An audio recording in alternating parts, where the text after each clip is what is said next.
देश का दुर्भाग्य है, क्रिसमस डे आता है तो हिंदू अपने बच्चों को सांता क्लॉज के पास ले जाते हैं, रामनवमी आती है तो राम मंदिर नहीं ले जाते। मित्रों, आज के समय में हमारी सनातन संस्कृति सब कुछ नष्ट होती जा रही है और पाश्चात्य सभ्यता हमारे मनों में घर करती जा रही है, हमारे बच्चों में घर करती जा रही है। आज की इस वीडियो में आप देखेंगे बाबा वागेश्वर पाश्चात्य सभ्यता से परिपूर्ण हो रहे बच्चों के लिए क्या कहते हैं और साथ ही उनके माता पिता को भी फटकार लगाते हुए क्या सीख देते हैं। चलिए देखते हैं। अपने बच्चों को ज्ञानवान बुद्धिमान बनाना चाहते हो, महान बनाना चाहते हो तो 5 बातें नोट करो। सूर्योदय के पहले जगाना प्रारंभ करो। अब आजकल के माता पिता जग रहे 10 बजे, तो बच्चे 12 बजे तो उठेंगे ही उठेंगे। सूर्योदय के पहले बच्चों को उठ जाना चाहिए। दूसरा नियम क्या? प्रतिदिन बच्चों को अध्ययन कराने के लिए प्रेरित करो। तीसरा नियम, महान लोगों की जीवनियों को पढ़ाओ। भारतीय दर्शन पढ़ाओ, पाश्चात्य दर्शन पढ़ाओ। विवेकानंद हुए, मीराबाई हुई, रानी लक्ष्मीबाई हुई, भगवान श्री कृष्ण हुए, भगवान श्री राम हुए, चाणक्य हुए, और पश्चिम दर्शन में भी अब्राहम लिंकन हुए, स्टीफन हॉकिंग हुए, थॉमस एडिसन हुए। तो पाश्चात्य दर्शन भी पढ़ाओ।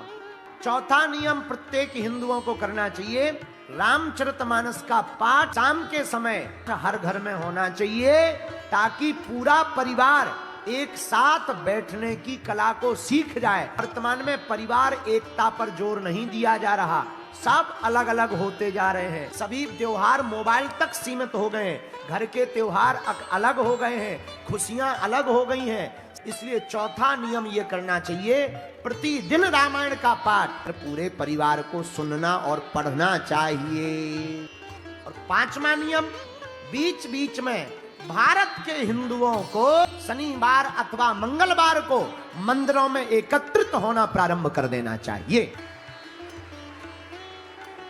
इस्लाम में एक ही खूबसूरती है, चाहे जो हो जाए वो शुक्रवार को नमाज पढ़ने जरूर जाते हैं। ईसाइयों में एक खूबसूरती है, वो रविवार को चर्च में प्रेयर करने जरूर जाते हैं। हिंदुओं की एक ही कमी है, आदि जगत गुरु शंकराचार्य भगवान ने मंदिरों की स्थापना, चारों मठों की स्थापना इसीलिए की है कि ताकि सप्ताह में एक बार, महीने में एक बार हिंदू इकट्ठे मंदिर में बैठ करके सनातन प्रचार पर चर्चा करें।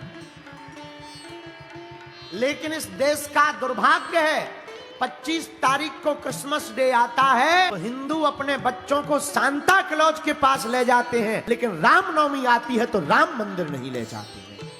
इसलिए अब हम हिंदुओं सनातनियों को ये 5वीं आदत डालनी है, मंगलवार अथवा शनिवार मंदिर जाना प्रारंभ करना है। ऐसा करने से बच्चे पर संस्कृति का प्रभाव पड़ेगा। तुम्हारा बच्चा धर्म विरोधियों के चक्कर में नहीं पड़ेगा, तुम्हारा बच्चा विदेशी नहीं बनेगा, तुम्हारा बच्चा माता पिता भगवान का आदर करेगा, संतों का सम्मान करेगा।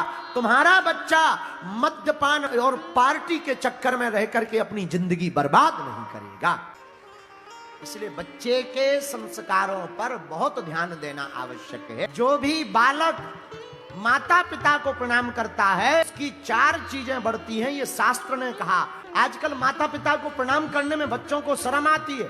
जो बालक माता पिता गुरु को प्रतिदिन प्रणाम करेगा कि ये 4 चीजें प्रतिदिन बढ़ने लगेंगी। आयु, विद्या, यश और बल। आयुर्विद्या यशो बलम चत्वारि तस्य वर्धन्ते। इसलिए माता पिता गुरुजनों को प्रणाम करो। हिंदुओं को मस्तक पर तिलक लगाना चाहिए। तिलक क्यों लगाना चाहिए? दोनों भौहों के बीच में आज्ञा चक्र है, और जो भी मस्तक पर तिलक लगाता है उस आज्ञा चक्र पर प्रभाव पड़ता है, याददाश्त तीक्ष्ण होती है, इससे स्किन समस्या से भी बचा जा सकता है। ये वैज्ञानिक फैक्ट है। इसलिए मस्तक पर तिलक लगाओ। बोलो सीताराम, और जोर से बोलो। तो दोस्तों, वीडियो अच्छा लगा हो तो लाइक करना। जय श्री राम, जय बागेश्वर।